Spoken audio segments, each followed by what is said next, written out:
She admitted the affair during our wedding vows practice. If that sentence sounds like the kind of dramatic moment that only happens in movies, I need to tell you now that it does not. What happened to me was real, and it happened at the worst possible time, during our wedding vows practice. If you have never had your entire future collapse in a single moment, you cannot understand how fast the ground disappears beneath you. We had been together for a long time, long enough to believe we knew each other, long enough to book venues, send invitations, and tell family and friends that we were building a life together. The engagement felt real, the planning felt real, the future we talked about felt real, and all of it was a cover for what she was really doing when I was not looking. The hardest part to explain to people who have never experienced a betrayal this public, this devastating, and this badly timed, is how much it changes not just your present, but your entire past. You start replaying old conversations, old moments, old promises, and you realize none of them were what you thought they were. You realize the person you were building a future with had already been building something else on the side. And the worst part is not the betrayal itself. It is the timing. It is the fact that it happened when I was most vulnerable, most invested, most committed to a future that she had already abandoned. What I did not understand then was how much trust can blind you to patterns you would notice in anyone else's relationship. The signs were there, the distance, the secrecy, the excuses that did not quite add up. But when you are planning a wedding, when you are focused on dates and venues and guest lists, you do not scan every interaction for danger. You assume cooperation. You assume the person standing next to you at the altar is the same person you fell in love with. You are wrong.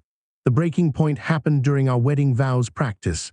I was not looking for it. I was not suspicious. I was just living my life, doing the things couples do when they are about to get married. And then I saw something, heard something, or found something that changed everything, not gradually, not over weeks of investigation. In one moment, one sentence, one screen, one conversation. That is how betrayal usually arrives, not with a dramatic build-up, with a single piece of information that rewrites your entire reality. There is always a physical moment when the body understands before the mind does. My hands went cold. My breathing changed. The room seemed to tilt and narrow around whatever evidence I was holding or seeing. I stood there processing information that my brain refused to fully accept, because accepting it meant accepting that the person I loved most in the world had been living a lie. And that is a pill that does not go down easily, no matter how much evidence you have. Once suspicion became evidence, I entered a phase I still do not remember fondly. It was part shock, part rage, part humiliation. The timing made everything worse. This was not a random discovery on a random Tuesday.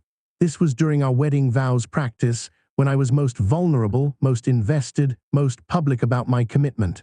The humiliation was not just private. It was shared, visible, and in some cases, witnessed by the people who mattered most to me. What made it worse was not just the act itself. It was the fact that she had been planning this, hiding this, managing this, while I was planning our wedding. While I was picking out venues and flowers and music for our first dance, she was living a double life that would destroy everything I thought we were building.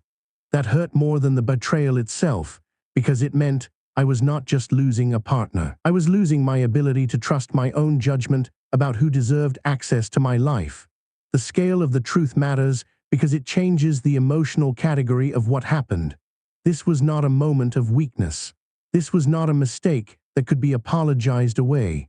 This was a sustained pattern of deception that required planning, coordination, and a level of emotional compartmentalization most people are not capable of. Once I understood that, I stopped asking whether the damage could be explained softly. I started asking whether I could respect myself if I stayed with someone who had shown me exactly who they were when they thought I would never find out. Even before I made any final decision, something in me had already started separating clarity from comfort. Comfort would have meant ignoring the evidence, getting through the wedding, and dealing with the fallout later when the guests were gone and the pressure was off. Clarity meant naming what was in front of me without dressing it up, even if it meant canceling everything and facing the consequences. That shift hurt, but it also gave me back a level of internal steadiness I had been losing for a long time. Eventually, there is always a confrontation, whether you want one or not. When I confronted her, she did what people who get caught always do, Denied, deflected, minimized, and then tried to manage the explanation.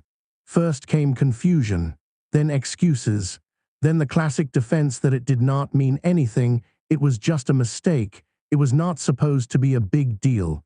But lies change shape when they are cornered. And eventually, the whole performance collapsed in front of me. In that conversation, I learned something I have seen repeated in almost every betrayal story since. When someone has been lying for long enough, exposure does not automatically produce honesty. Often it only produces a faster, more desperate form of strategy. I also learned that closure is rarely given cleanly by the person who caused the damage. More often, closure is assembled privately from facts, behavior, silence, and the eventual realization that you no longer need a better apology in order to make a better decision. That realization was painful because it forced me to stop waiting for her to become morally elegant after choosing something much uglier. After the confrontation, the aftermath begins, and the aftermath is rarely cinematic. It is practical, repetitive, humiliating, and emotionally expensive. I had to make phone calls I never thought I would have to make. I had to cancel venues, return deposits, explain to family and friends why the wedding was off. Some vendors refunded me, some did not. Some people were kind.